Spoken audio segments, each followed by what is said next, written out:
नमस्कार दोस्तों, आप सब कैसे हैं? मैं तो ठीक हूँ। एक लंबा समय हम सब ने दुखों का काटा है, मगर जीवन को तो चलना ही होगा। मैंने एक छोटा सा प्रयास किया है अपने जीवन के कुछ पलों को आपके साथ साझा करने का इस वीडियो के माध्यम से। शायद आप पसंद करें।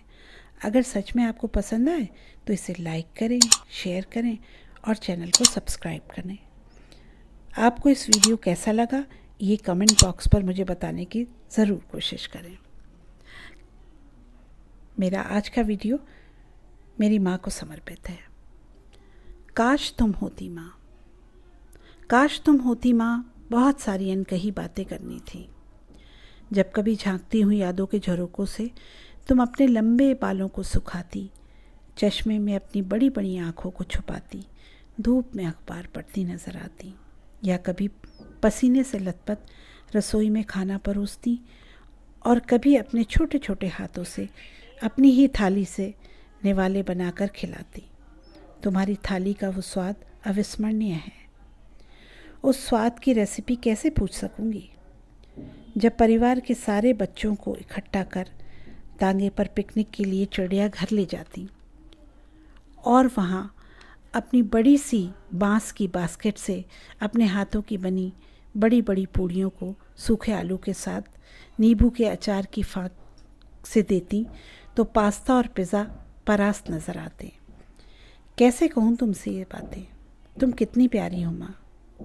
सारे दिन काम में व्यस्त रहती और हमारे बीमार होते ही सारी रात ठंडे पानी की पट्टियाँ हमारे सर पर रखती, अपनी गोद को ही हमारा सुरक्षा कवच बना देती।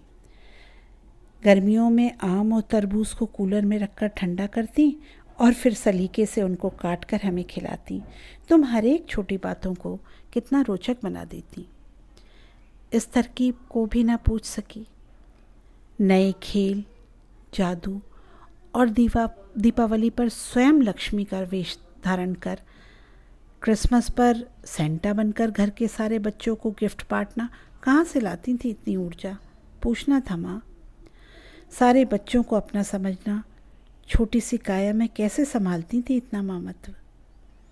जब कभी रसोई में काम करते हुए कुछ काम बताती और हम बिना सुने अपनी मस्ती में वहाँ से भाग जाते, गुस्से में तुम्हारा वो चिमटा इस तरह फेंकना जो हमें छू भी ना पाए, और गुस्से में कमबख्त बोलना और कुछ ही देर में सब कुछ भूल जाना, इतनी दया कहाँ से लाती थी? व्यंजनों को बदल बदल कर बनाना, इतनी विविधता कैसे करती थी माँ? हर पल हंसना, मुस्कुराना, माहौल को रंगीन रखना, भूतों के किस्सों से सस्पेंस बनाए रखना, अद्भुत थी तुम माँ।